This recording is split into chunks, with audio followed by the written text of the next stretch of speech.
First of all, love your show.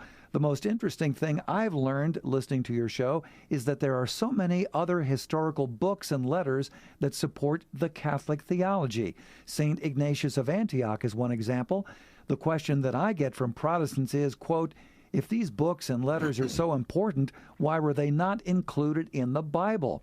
Since Protestants are so wrapped up in sola scriptura, can you imagine the possible divisions that could have been avoided if this evidence had been included by the original councils on what to include and what not include in the Bible? Thanks, Kenny. Yeah, I appreciate the question.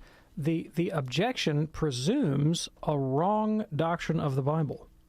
See, the Protestant objection, who says, well, if the Church Fathers were so important, why not declare them to be canonical Scripture? That would have cleared the whole thing up. That's the position, right? Right. That assumes that the Bible is the final arbiter of Christian doctrine.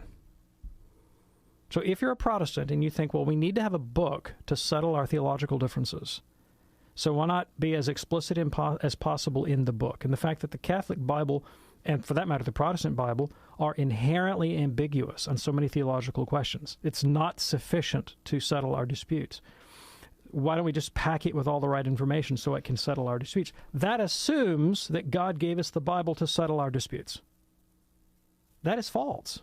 The purpose of the Bible is not to be a rule of faith that determines the content of Christian faith or settles our theological disputes. It's not the function of the Bible. If that is the function of the Bible, it does a lousy job.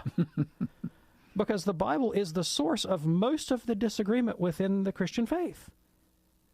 Most Christians who disagree on theological issues differ on the interpretation of biblical texts and their significance. Yeah. That's not its job description. Christ actually gave us a means of determining the content of Christian faith and of settling theological dispute. It was the teaching office of the church.